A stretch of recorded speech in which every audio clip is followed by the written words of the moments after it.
Nous allons maintenant voir comment on peut réaliser une pyramide. Donc pour cela, on va tracer un rectangle. On peut essayer de tracer une pyramide de 5 mètres par 8. Donc ici, je trace mon rectangle et je veux qu'il fasse 8 mètres par 5 mètres. Et je saisis la valeur au clavier. Ensuite, je vais tracer sur ce rectangle les diagonales. Donc, je vais d'une extrémité à l'autre pour tracer mes deux diagonales. Et ensuite, je vais venir ici prendre cet outil qui s'appelle l'outil déplacer. Je vais saisir l'extrémité, le centre de mes deux diagonales et à l'aide de mon clavier, je vais bloquer le déplacement suivant l'axe bleu pour obtenir uniquement de la hauteur. Donc comment je fais? J'appuie sur la touche, la flèche du haut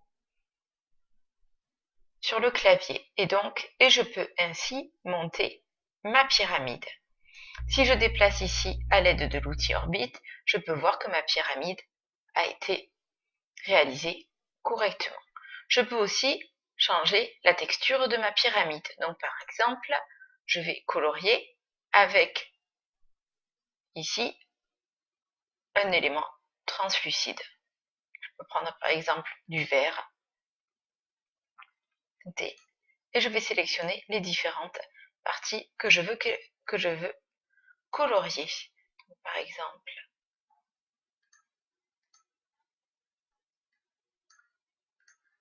je vais aussi colorier celle-là en bleu. Et enfin, à l'aide de l'orbite, je peux déplacer comme je veux, sinon à l'aide de la souris comme on l'a vu dans la première vidéo. Et voilà, ainsi toutes les faces de ma pyramide sont complétées. Je peux aussi me remettre dans la même position et pour être sûr d'être bien aligné, en cliquant ici sur la maison, je me remets bien dans une position isométrique. Je peux aussi enregistrer maintenant ma forme, donc sous le nom de pyramide.